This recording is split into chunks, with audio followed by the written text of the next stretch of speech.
Vamos aproveitar esse período para nos dedicarmos a pensar sobre eclesiologia, o estudo sobre a igreja. Então, dessa vez, eu peguei um livro base, que os irmãos devem ter visto também, que foi disponibilizado gratuitamente pela Fiel, pela editora Fiel. Geralmente livros muito confiáveis da editora Fiel, né? Então, viu a editora Fiel, muito provavelmente você pode comprar esse livro e estudar, né? E dessa vez o livro, então, base é o livro Igreja é Essencial. Foi um livro formado especialmente pensando no momento em que nós vivemos como igreja, num contexto de pandemia. E aí a gente precisa, irmãos, voltar à sobriedade e alicerçar algumas coisas aí importantes sobre essa questão do que é ser igreja e como que nós devemos nos comportar, literalmente, por sermos igreja. Então o objetivo é conduzir a igreja a uma reflexão da sua relevância em tempos de pandemia. E a escolha do tema, então, considera o fato de que realmente nós vivemos tempos estranhos, em que as pessoas parecem tomar uma postura conformista a uma realidade que requer, sim, cuidados, como nós bem sabemos. Estamos aqui com máscaras, né, e tudo mais.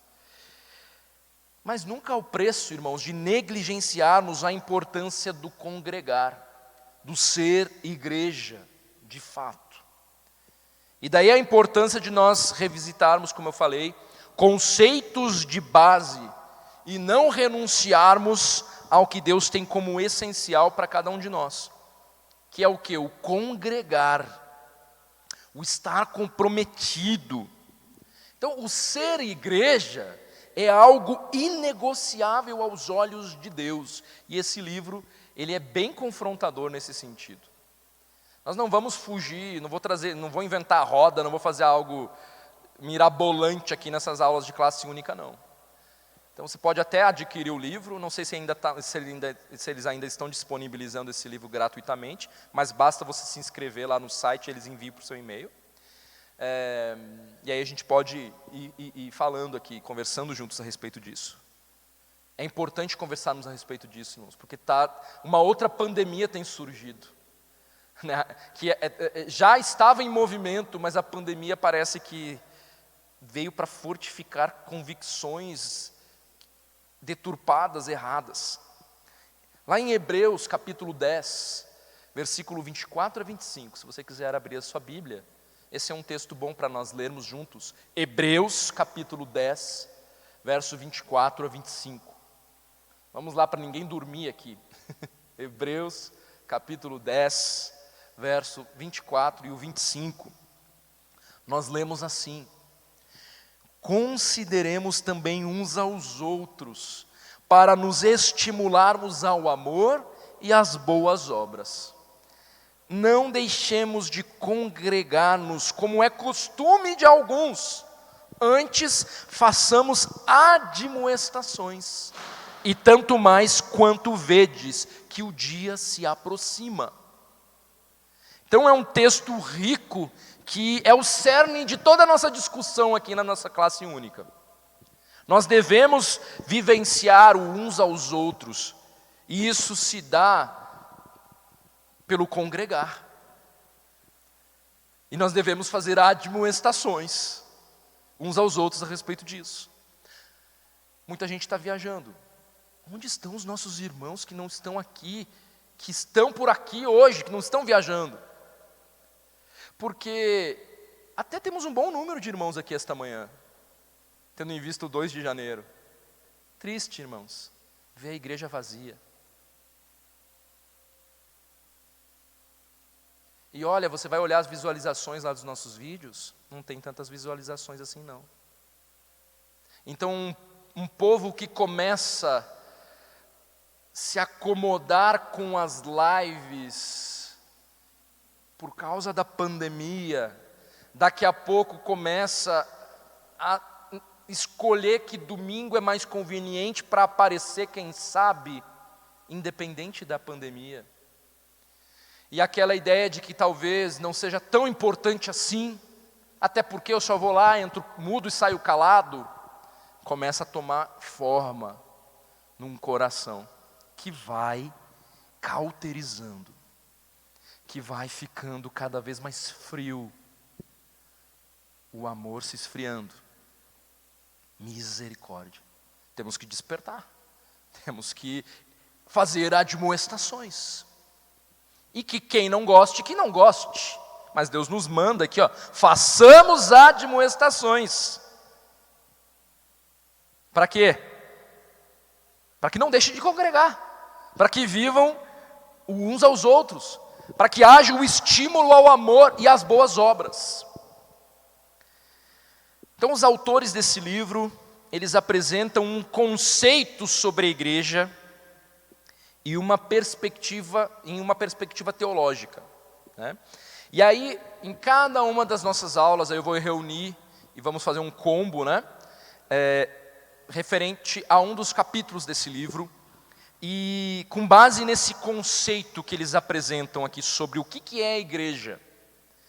E aí nós vamos revisitar os princípios que nos constituem como igreja. Então, qual que é a definição teológica proposta por esses autores, que em virtude de toda a correria, infelizmente eu queria ter colocado aqui no PowerPoint, vou ver se eu consigo colocar o conceito semana que vem aqui para a gente visualizar com mais facilidade. Mas o conceito teológico proposto por eles é o seguinte: a igreja é um grupo de cristãos que se reúne como uma embaixada terrena do reino celestial de Cristo, para proclamar as boas novas e os mandamentos de Cristo, o Rei, para afirmar uns aos outros como seus cidadãos por meio das ordenanças, e para evidenciar o amor e a santidade de Deus por meio de um povo unificado e diverso em todo o mundo, seguindo o ensino e o exemplo dos presbíteros. Então, o que é a igreja? Hoje nós vamos nos deter na primeira parte desse conceito, que a gente já esqueceu, eu sei, acabamos de ler, não conseguimos todo expressá-lo novamente, mas nós vamos olhar, dividir, e vamos vendo por partes, né? E hoje nós vamos nos deter nessa primeira parte do conceito proposto. A igreja é um grupo de cristãos que se reúne como uma embaixada terrena do reino celestial de Cristo. A igreja é um grupo de cristãos que se reúne como uma embaixada terrena do reino celestial de Cristo. E aqui eu quero abrir aspas, então, para a exortação inicial proposta nesse livro que eu estou recomendando para os irmãos.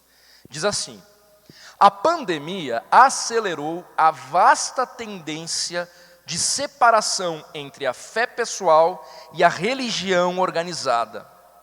Todos nós temos muitos motivos para não voltar à igreja. Na verdade, muitas igrejas não esperam que voltemos. Eles estão lançando igrejas virtuais e contratando pastores virtuais. Não há necessidade de acordar cedo no domingo. Não há necessidade de se vestir para o culto. Não há necessidade de procurar uma vaga para estacionar. Não há necessidade de aturar os bebês de outras pessoas chorando. Não há necessidade de bater papo com gente cuja posição política você tem nojo. Não há necessidade de abafar um bocejo durante um longo sermão. Não há necessidade de provar o pão e o vinho. Então essa é a base aqui da constatação. E, irmãos, essa é uma triste realidade que muitas igrejas estão enfrentando. Quando a gente lançou esse aplicativo, a ideia não é acomodá-los em casa. A ideia é que você consiga estar a par do que acontece aqui na igreja, e talvez eu vou rever esse estudo, vou estudar melhor, mas não é para acomodá-los em casa. Isso não é ser igreja. Precisamos compartilhar o pão e o vinho. E talvez então, irmãos, essa triste realidade seja uma realidade sua. Talvez você esteja sendo tentado a embarcar nessa lógica, e realmente é muito fácil. Eu falava para a Thaís tempos atrás, nossa, que coisa boa, né? Eu gravava as EBDs, inclusive, e depois eu só ficava comentando com os irmãos, por causa da internet, para não dar problema na hora, para garantir, eu já gravava, lançava o vídeo, e depois eu ficava só conversando com os irmãos no vídeo, naquele tempo, bem primórdios lá da pandemia. Então, a irmã Francisca falava muito lá também, glória a Deus, né? Nossa saudosa irmã Augusta, sempre presente também. Como aquela mulher edificou também a minha vida, com palavras de encorajamento, ou ali escrevendo, né, dentro das limitações dela. Mas era muito cômodo, né, irmão? Só dar um play e continuar depois teclando com os irmãos. Glória a Deus, amém, que Deus nos abençoe. Sem precisar pentear o cabelo. Isso vai nos conduzindo a uma postura de irreverência até mesmo. A gente vai perdendo muitas coisas. A igreja tem perdido muito nesse sentido. Você pode estar sendo tentado a isso, mas nós não podemos fugir da verdade expressa na palavra. Um cristão não pode viver em isolamento. É a tecla que eu bato aqui toda hora, né, irmãos? Não pode. Um cristão não pode viver naturalmente com esse distanciamento. Mas temos que reconhecer que o nosso coração, ele se satisfaz com essas facilidades. É ou não é? É muito mais cômodo, é muito mais fácil. Mas a igreja é um grupo de cristãos que se reúne como uma embaixada, olha a responsabilidade, do reino celestial de Cristo. A igreja é um grupo de cristãos. E aí somos questionados lá, quem que pode visitar o prédio de uma igreja para um culto de adoração? Porque a igreja está bem claro para nós, né? Não é este prédio. Não é esse prédio. A resposta é qualquer um. Qualquer um pode visitar um prédio. E visitar a igreja enquanto prédio. Mas quem pode pertencer à família espiritual chamada igreja? Somente aqueles que entraram no reino de Deus. Apenas aqueles que nasceram de novo e foram batizados. E como isso acontece? E aí Jesus, lá em João capítulo 3, ele explica ali para o confuso Nicodemos, como que isso acontece? Então, a igreja é um grupo de cristãos, e nós vamos ver agora então, e parar para pensar, sobre a conversão, e por que ela é essencial para redescobrir a igreja. Então há uma exortação para que a gente redescubra a igreja. E o primeiro princípio básico, que precisa estar muito claro para todos nós, diz respeito a essa ideia e essa verdade sobre o nascimento espiritual e a ideia de adoção como filhos. A Bíblia ensina sobre isso, e isso é algo necessário para fazer parte da igreja. É necessário, é preciso nascer de novo. Na primeira vez que nós nascemos, né, irmãos, nós herdamos o pecado dos nossos pais. Todo homem nasce morto nos seus delitos, nos seus pecados. Já desde Adão, isso ocorre. E isso vem então desde a rebelião original, nós vemos isso em Gênesis 3, e é por isso que nós precisamos nascer de novo, para não morrermos sem esperança. Nós precisamos ser salvos das consequências do pecado, que são quais? A separação eterna, a morte eterna, separação. Então, assim como nós não pedimos para nascer na primeira vez, né? Alguém já falou, eu não pedi para nascer, né? Os rebeldes. Mas somente o nosso Criador, Ele pode nos fazer nascer de novo também. 1 Pedro 1:13 nós lemos, bendito Deus e Pai de nosso Senhor Jesus Cristo, que segundo a sua muita misericórdia, nos regenerou para uma viva esperança, mediante a ressurreição de Jesus Cristo dentre os mortos. A fé para crer em Jesus é um dom de Deus. Efésios 2:8. Então, seguir a Deus significa abandonar todos os outros deuses. Quando nós nascemos de novo, nós passamos a pertencer inteiramente a Ele. né? A gente explicou muito bem para o Nicolas que o batismo que ele vivenciou aqui, e que a gente pôde testemunhar naquele dia que caiu o mundo, né, de chuva, a gente pôde testemunhar algo que já ocorreu na vida dele. Ele já nasceu de novo, e aquilo foi representado por meio do batismo. Ele morreu com Cristo e ressuscitou com Cristo para uma nova vida, né? E aí pertence ao povo de Deus, pertence à igreja do Senhor Jesus Cristo, porque já teve um encontro de conversão. Você já nasceu de novo? Falem-me sobre isso, né? Você já nasceu de novo, você sabe falar a respeito disso. E eu me identifiquei com uma passagem, na página 53 aí do livro, você que baixou o livro, você que tem um livro, eu me identifiquei com a palavra desse pastor aqui, desses autores, porque eu já vivenciei exatamente isso. Ocasionalmente encontro alguém que deseja fazer parte de nossa igreja, mas claramente não nasceu de novo. Às vezes, peço para a pessoa que explique as boas novas ou o evangelho de Jesus. E é como se eu tivesse pedido ao meu filho de 6 anos que explicasse a teoria da relatividade de Einstein. Mais frequentemente, ouço uma história sobre igreja, moralidade e provações, mas nada especificamente sobre o pecado e a graça salvadora de Jesus. Nenhuma mudança da morte para a vida, do julgamento para a ressurreição. E é curioso, quando alguém marca um gabinete, uma conversa pastoral, para andarmos em discipulado, para pedir algum aconselhamento, eu sempre procuro me certificar diante de quem eu estou. Se eu estou diante de alguém que verdadeiramente já entendeu o Evangelho, se verdadeiramente já faz parte da igreja. Eu não parto do pressuposto que aquela pessoa que está diante de mim já é um salvo pelo simples fato do nome dela constar no hall de membros da igreja. Porque isso não salva ninguém. Você pode estar 30 anos numa igreja sem ter nascido de novo? Pode. Misericórdia, mas pode. E é curioso, eu me identifiquei porque em alguns momentos, e lembra, eu não fui só pastor nessa igreja, tá? Mas em alguns momentos você se depara com pessoas que, me fale um pouco sobre a sua salvação. E a pessoa começa a contar que ela desde cedo dava aula na EBD para as crianças, que ela sempre participou disso e daquilo, e aí você, e você tenta ajudá-la a chegar, porque às vezes pode ser só uma dificuldade de se expressar, né? Que é naturalmente, então calma, relaxa, calma.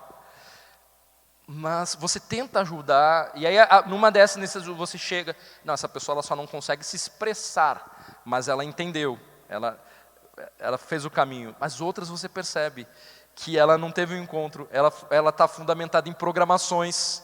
Olha a gravidade da gente batizar os nossos adolescentes só porque eles estão achando legal tomar banho de piscina aqui.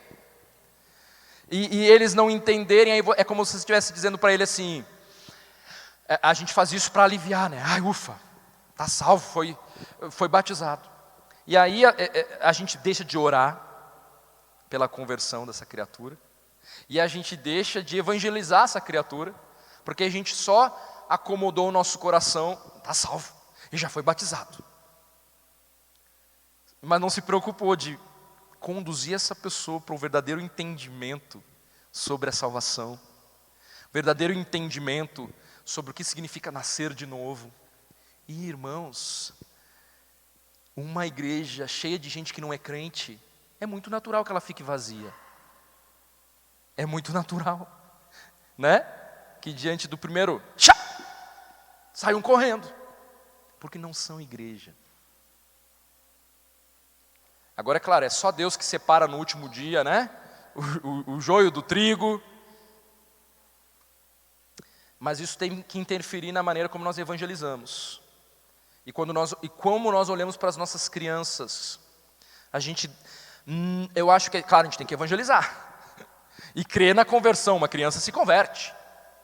Um adolescente se converte. E dá para ver nitidamente um adolescente crente e um adolescente que ainda não caiu a ficha. Os pais que gostam de se enganar, e é um desserviço. É melhor a gente saber a verdade sobre os nossos filhos, porque aí você ora pelo que tem que ser orado. Você evangeliza de fato, do que você passar uma vida inteira com ele engomadinho, sentado nesse banco, e ele morrendo e indo para o inferno, mas você tranquilo, né? O mesmo se aplica a não só aos nossos filhos de sangue, mas aqueles que nós estamos evangelizando. Convém que eles nasçam de verdade, verdadeiramente, e não só uma coisa religiosa. Nós sofremos por banalizar o evangelho, né? por enfraquecer aquilo que é o poder de Deus. Em que sentido que a gente enfraquece? Nisso, né? Barganhando, vendendo um evangelho adocicado, açucarado, que se acomoda com todo mundo engomadinho no banco. Então, irmãos, a igreja é um grupo de cristãos. É preciso nascer de novo. Você sabe aí falar sobre essa salvação? Você já nasceu de novo? E se você então já nasceu de novo? Sim, pastor, eu já nasci de novo. Então você faz parte da igreja. O seu entendimento do que a igreja é, irá moldar sua vida e o seu viver. Você pode ser igreja e ter um conceito deturpado sobre o que significa ser igreja. E aí precisamos nos amoldar, amadurecer sobre esse entendimento. Uma igreja é, na verdade, abre aspas, uma assembleia e uma fraternidade da família de Deus, o corpo de Cristo e o templo do Espírito. Portanto, se continuarmos a tratar nossas igrejas irrefletidamente como pouco mais do que clubes, prédios ou apresentações, nós perderemos as bênçãos que Deus pretende sobre nós. Isso é uma verdade. Então, somos convocados a redescobrir a igreja. E isso é lembrar o porquê que nós nos reunimos. Nós nos reunimos para adorar a Deus. A Deus Pai, Filho, ao Espírito Santo, que nos salvou do pecado e da morte. Então, sem conversão, sem nascer de novo, não há igreja para você redescobrir. Você precisa descobrir que igreja é essa. Então, esse primeiro conceito que fala sobre esse grupo de cristãos, é necessário nascer de novo. E há um outro conceito de adoção, muito importante também na Bíblia, que fala e que toca o nosso coração. Nós fomos adotados como filhos, como filhas. E a conversão, ela pode acontecer dentro dessas paredes? Pode, mas fora da igreja ela também ocorre. Deus está tocando gente aí, ministrando os corações em todo canto. Pode ser uma experiência solitária. Eu no seminário tinha um colega, né? Ele se converteu com um panfleto, sozinho. Alguém deu um panfleto para ele. E ele sozinho, lendo o panfleto, um dia lá, solitário, ele entendeu, abriu a Bíblia, leu, né? E entendeu, e se converteu. Eu já precisei de ter um investimento mais de amizade, não sei o quê, para ir, tá bom. Cada um tem um jeito diferente. Mas a conversão ela pode acontecer num contexto solitário, ou ela pode ser compartilhada com amigos e colegas, e nesse contexto. Mas ela sempre resulta em fazer parte de uma igreja. Sempre. Quando a Bíblia descreve a nossa conversão como adoção, nós vemos essa dimensão comunitária.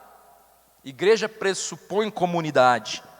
E aí nós lemos lá em Gálatas capítulo 4, versos 4 e 5. Vindo, porém, a plenitude do tempo, Deus enviou o seu Filho, nascido de mulher, nascido sob a lei, para resgatar os que estavam sob a lei, a fim de que recebêssemos a adoção de filhos.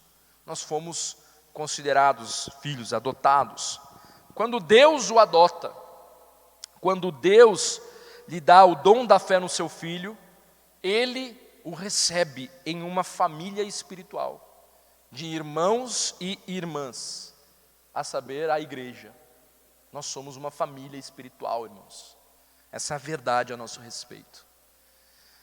Então, a Trindade, o próprio Deus, trabalha de forma perfeita em nosso favor. Como filhos e filhas, nós somos herdeiros com Cristo das bênçãos que Ele tem para nós. Mas certo, olhando para esses dois conceitos, é necessário nascer de novo. Para essa verdade sobre essa adoção que nos enxerta nesta família, né?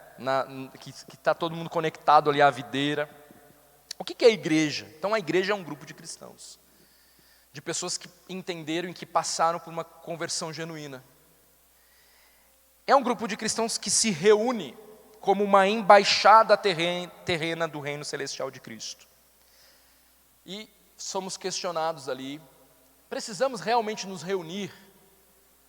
Essa é uma pergunta confrontadora. Precisamos realmente nos reunir? Igrejas se reúnem e são reuniões. As pessoas gostam de dizer que uma igreja é um povo, não um lugar. Isso é verdade. É um pouco mais exato dizer que uma igreja é um povo reunido em um lugar. A igreja não é um lugar, mas a igreja é um povo reunido em um lugar. Reunir-se ou ajuntar-se regularmente faz uma igreja ser uma igreja. E isso a gente precisa entender. Então não é uma opção. É por isso que eu falei sobre serviço, e quando a gente vem para o culto, a gente vem com o objetivo principal e exclusivo de adorar a Deus. Não vem para ficar fazendo anotações do que foi, do que não foi. Vem para adorar a Deus. Só existe um espectador num culto, é Deus. Né? E nós estamos adorando esse Deus. Mas quando você vem, você está servindo também o seu irmão em Cristo. Você está fortificando a fé dele. Você está cumprindo com o seu papel, que deve ir além de simplesmente participar de um culto. Deve ir além, irmãos. Deve ir além. Jesus organizou o cristianismo dessa maneira. Ele reúne um povo. Ele reúne um grupo. Ele investe naquele grupo. Ele fala sobre o amor que considera o outro. E a gente vê o pressuposto de que não pode dizer que ama a Deus se você não ama o seu irmão. E esse amor não pode ser só de palavras, ele tem que ser de atitude. Então por isso que não convém estarmos isolados, cada um na nossa casa, assistindo esse vídeo agora, se não for um pós-vídeo só para revisitar o assunto. Não convém. Eu sei que existem dificuldades, mas talvez pelo menos uma vez por mês, você que tem uma grande dificuldade, poderia se organizar para estar aqui no culto, será? Será que não? Eu não sei, eu sei que existem as debilidades físicas, eu sei que existe. E quanto a esses, descansem no Senhor, vamos visitarmos uns aos outros aí na medida do possível. Mas eu até estava pensando esses dias, né? As multidões reunidas e pessoas carregando os enfermos para chegarem até Jesus Cristo. Claro, ele os curava, existia esse intuito. Mas até mesmo isso não era um impedimento, né? Eu não quero botar um fardo e um jugo sobre ninguém nesse sentido. Mas todos nós temos a responsabilidade da mutualidade bíblica.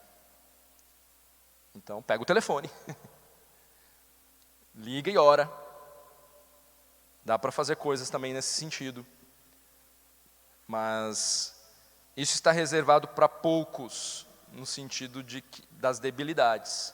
Porque há muita gente forte, cheia de saúde, que tem negligenciado algo que Deus nos pede. E irmãos, não pense que eu estou falando isso só porque eu quero ver os bancos aqui, ó, cheio de gente sentada aqui. Não consiste só nisso ser igreja, né? Vai além, vai além. É por isso que a gente tem que marcar assim os copos d'água um na casa do outro. Né, que fica bem baratinho um copo d'água. Assim, vamos lá em casa tomar um copo d'água. Fica bem baratinho fazer isso. Com intenção, irmãos, de de crescermos em maturidade bíblica, de exortarmos uns aos outros.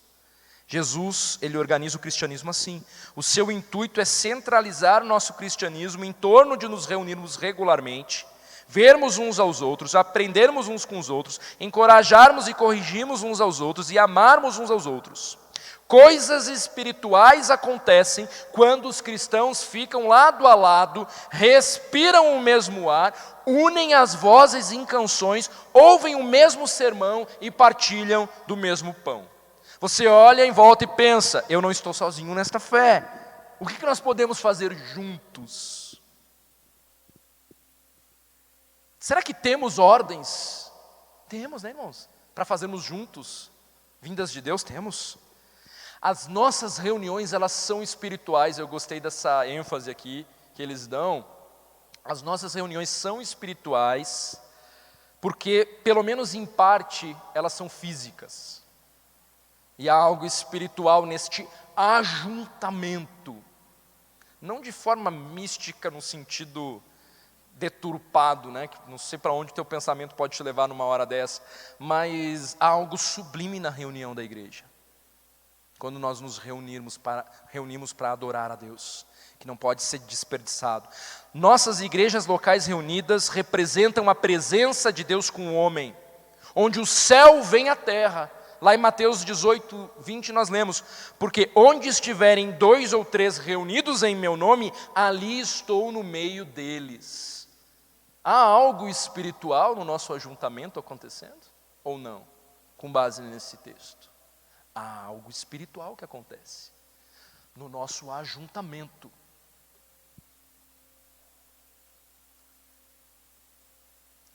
Comunicação online não é ajuntamento.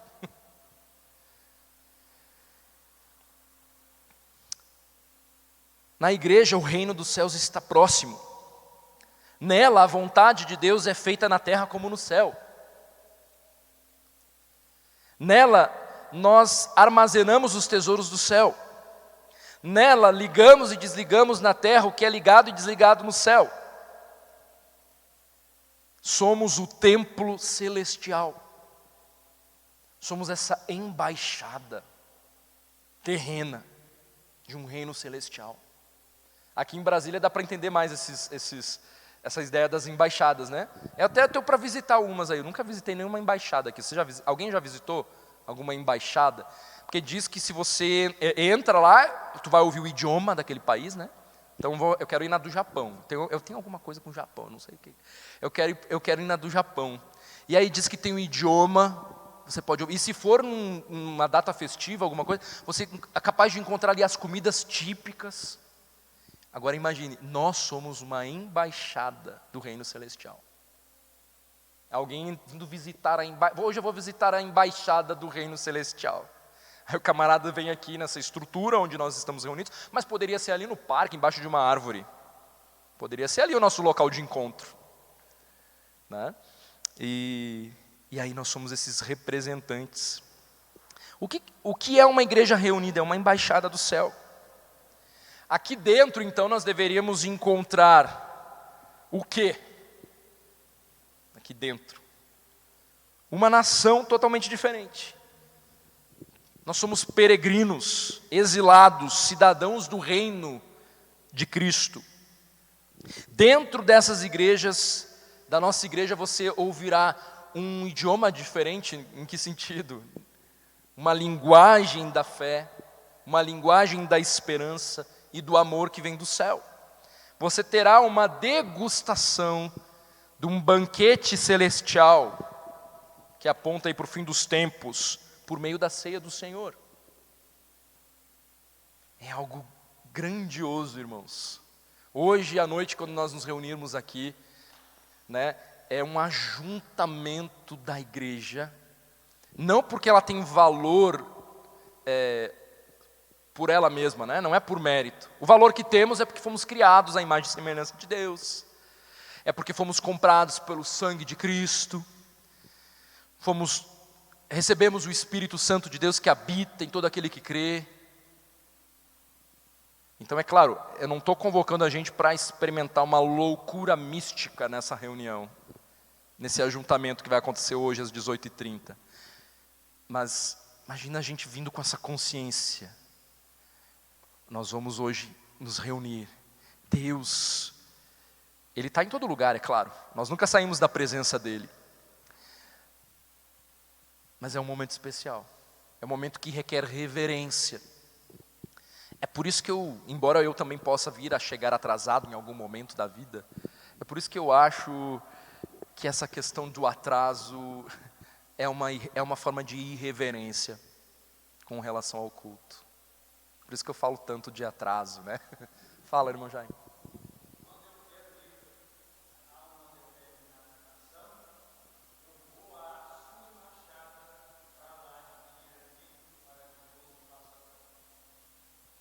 É exatamente isso, né? E é aqui que a gente, vamos dizer assim, presta contas, deveria ser uma prestação de contas, de tudo o que Deus também já fez durante a semana toda que passou. E agora, hoje, inicia um novo dia da semana, e a gente deveria, de alguma forma, no final do culto ou antes do culto, contar: Tânia, olha, essa semana Deus falou muito ao meu coração através desse texto. Deus foi muito bom comigo através disso. E aí, encorajando uns aos outros, fortificando uns aos outros.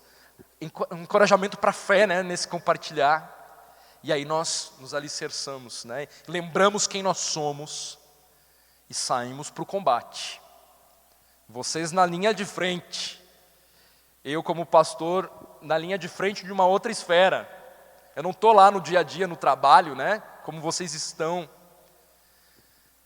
Fico, de certa forma, numa espécie de retaguarda aí, em oração, clamor e tentando relembrar a cada um de nós quem somos e do porquê que não podemos ser coniventes e viver de qualquer modo nesse mundo, né?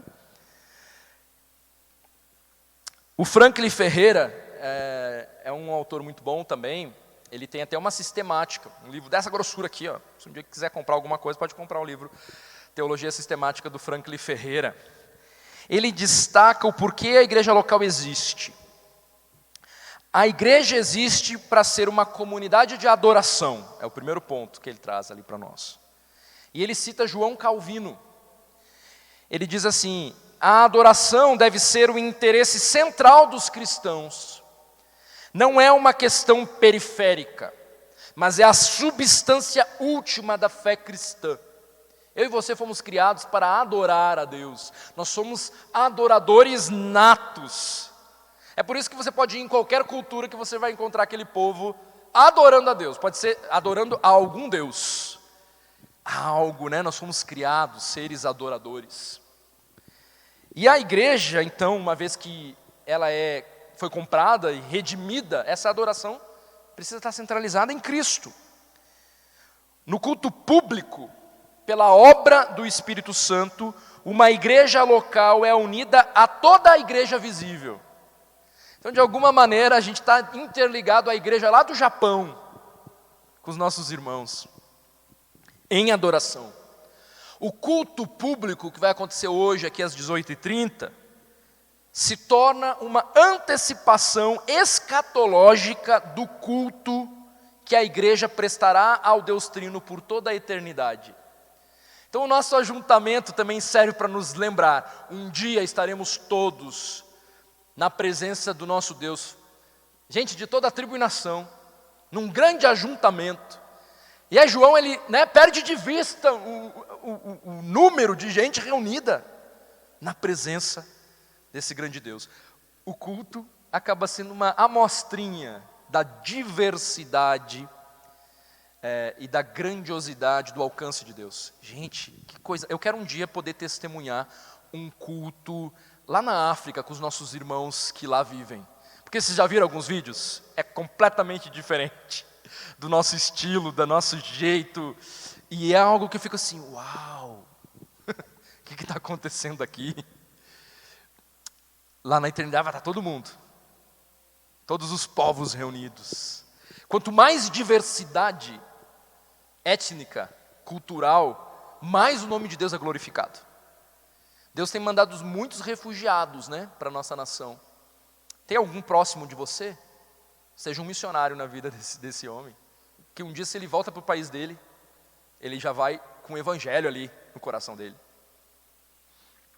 A igreja existe na comunhão entre os irmãos, sendo que a comunhão e a glorificação de Deus pela igreja acham-se intimamente ligadas. Eis porque o termo básico usado no Novo Testamento para indicar comunidade é koinonia. Esse é o termo para indicar comunidade. Essa palavra significa compartilhar de uma vida comum, de uma comunhão comum, de uma comum fonte de bênção. Página 972. Então, fraternidade cristã não é um ideal que nós devêssemos alcançar. Ela é uma realidade criada por Deus em Cristo e nós podemos ter parte dessa realidade. Temos que ter atitude. A igreja existe para ser uma comunidade de ministério, é o terceiro ponto aqui. Na igreja de Cristo, ninguém tem autonomia para se autonomear para o ministério cristão. Eu não posso me autodenominar, eu sou pastor, eu me autodenomino. Não. A igreja precisa reconhecer, por exemplo, eu fui ordenado diante da própria denominação, né? Houve um reconhecimento. Pastores, presbíteros e diáconos precisam ser chamados por Deus para servir nesses ofícios. E a gente corre um risco, irmãos, porque a gente tem assembleia para eleição, né? Ano que vem nós temos, no final do ano, eleição para presbíteros, para diáconos, e nós corremos um risco de limitar a uma votaçãozinha num papelzinho, qualquer um. Nós temos que estar com os olhos bem atentos e abertos para o que Deus diz sobre qual é o perfil de um diácono, sobre qual que é um perfil de um presbítero. Nós não temos opção. A Bíblia revela qual é o perfil lá em 1 Timóteo e em Tito também. Esse é o princípio. Então, embora, claro, Deus possa ter os seus caminhos e mobilizar pessoas para o serviço, um diácono deveria ser reconhecido por nós, por ser um servo. Agora a gente pega alguém que não tira nem o copo de água descartável que trouxe para beber a água, e no dia da votação você quer votar nele como diácono. Tem algo errado. A pessoa passar a servir como diácono só porque ela foi eleita, tem algo muito errado. Então sim, sirva. Nós precisamos de diáconos nessa igreja. Arrependa-se e passe a servir. E aí nós, como igreja, precisamos... Nossa, mas aqui tem um diácono, com certeza. Precisamos reconhecê-lo. Quando vai acontecer isso? Em novembro, na Assembleia, a gente vai ter uma eleição e nós vamos reconhecer este homem como diácono. Como presbítero, então, nem se fala. Que é um homem que tem que ter um chamado para cuidar da igreja, para pastorear a igreja. Tem que ser apto para ensinar a igreja. É claro que eu mesmo estou em crescimento, os irmãos são testemunha a cada domingo, do quanto eu preciso crescer, desenvolver. Orem pela minha vida. Um presbítero precisa ser apto para ensinar.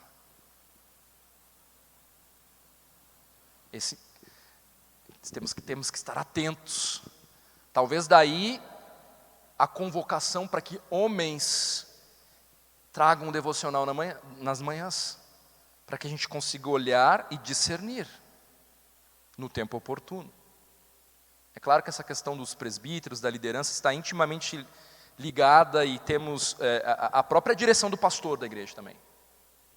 Então, claro, as pessoas podem indicar nomes, mas, irmãos, entendam que deve haver uma sujeição, que às vezes uma indicação, ela vem e ainda não é o tempo oportuno.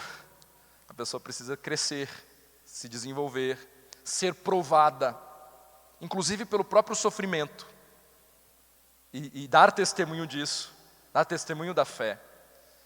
Percebem como nós carecemos de maturidade espiritual? Mas Deus é fiel, a igreja pertence a Ele, nós cremos, mas já temos que orar, para que ele cumpra aí com o seu propósito. Graças a Deus pelos... Vamos fazer 64 anos ano que vem, né? Opa, ano que vem não, esse ano. Louvado seja Deus. Ele é fiel à sua igreja, né? Mas precisamos ter a consciência da maturidade espiritual. Então ninguém se autoproclama nada. Pastores, presbíteros e diáconos devem ser reconhecidos. A igreja existe para ser uma comunidade de ministério, e aí acontece esse reconhecimento. A igreja existe para ser uma comunidade de testemunho, já dando um spoiler aí. Então a tarefa entregue por Jesus à igreja envolve o testemunho da fé cristã para todas as pessoas. E nesse testemunho a atenção deve estar centrada na obra objetiva de Deus em Cristo. Então a igreja existe para isso, para testemunhar para esse mundo. A igreja existe para ser uma comunidade de serviço. E aí, mais uma vez, todos os cristãos têm a responsabilidade de ajudar uns aos outros em amor. Nós somos exortados como igreja a cuidar prioritariamente dos irmãos, da família da fé, dos domésticos da fé, do desamparado e do órfão e da viúva presentes na nossa comunidade. Talvez a gente tenha que fazer um exercício para talvez amplificar um pouquinho e pensar quem são os órfãos e quem são as viúvas no nosso contexto doméstico da fé aqui. E nós temos que estar ali, nos posicionar, cuidando. Então, os pastores devem encorajar as pessoas a se afastarem, e é o que eu estou tentando fazer aqui esta manhã, da presença virtual, tanto quanto possível. Irmãos, não tem espaço para isso. Use as redes, use a internet para o seu aperfeiçoamento, para revisitar os estudos. Não ache que isso é ser igreja. E aqui eu preciso fazer uma ressalva. A própria ceia, a ministração da ceia, é algo que precisa ocorrer tendo discernimento do corpo de Cristo. É o partilhar do vinho e do pão em comunidade. Né? Claro, ficou restrito a esse cálice e a esse pedacinho de pão. Mas era um banquete, irmãos. Tanto que Paulo exorta os ricos que chegavam e comiam tudo. Ele fala, vocês não entenderam ainda. Vocês precisam compartilhar, é um momento de festa, de comunhão, de celebração, a ceia do Senhor. Lembrando o que Ele fez até que Ele venha. Isso não é feito de forma isolada, à la R.R. Soares. Não é como você ali, sozinho na sua casa. Isso precisa acontecer também dentro do contexto presencial.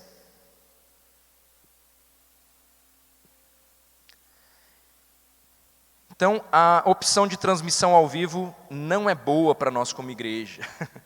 Não é boa para o seu discipulado, irmão. E não é boa para a sua fé. Eu quero que isso fique claro para nós, para que a gente não fique aí complacente e aí se torne tudo um grande esforço para se reunir quando você puder, se não chover muito. Crentes de açúcar.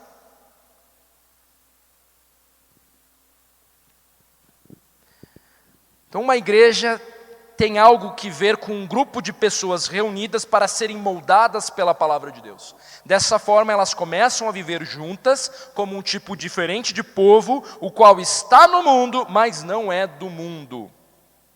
Basicamente isso, irmãos.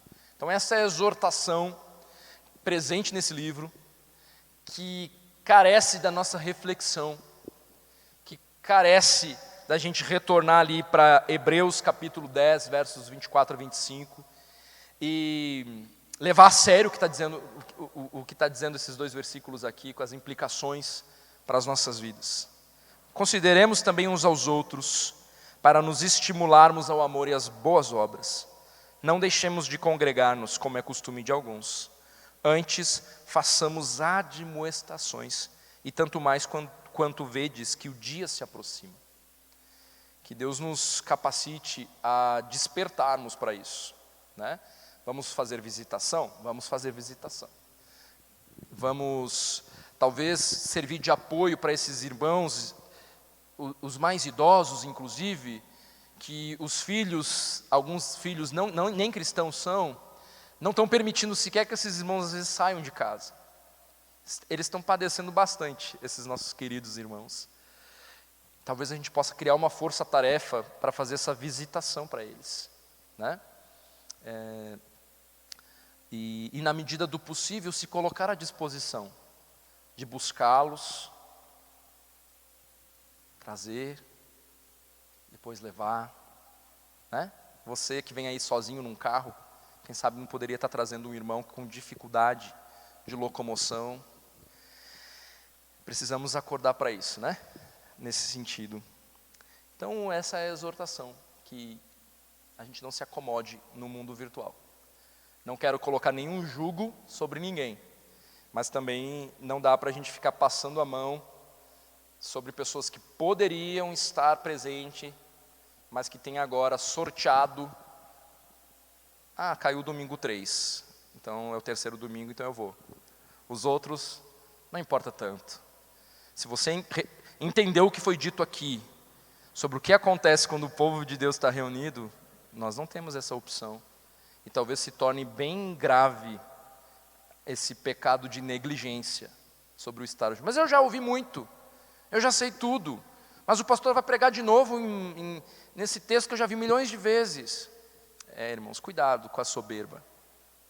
Aquele que está de pé, né, cuidado para não cair. Não temos opção. O mundo virtual não é o mundo real. Vamos parar de se enganar. O mundo virtual, ele é muito bonitinho. Ele é muito cheio de superficialidade. Basta a gente olhar o perfil de cada um de nós. Então, baixe nosso aplicativo, mas não é para você se acomodar em casa. Quero ver você aqui, irmão. Não só para sentar num banco, mas para ser igreja. E se você não tem esse gosto, sinceramente, você precisa refletir sobre nascimento, sobre conversão, ou sobre se é aqui mesmo que você tem que congregar. Porque aqui eu gostaria que ficassem pessoas que desejam realmente estar aqui.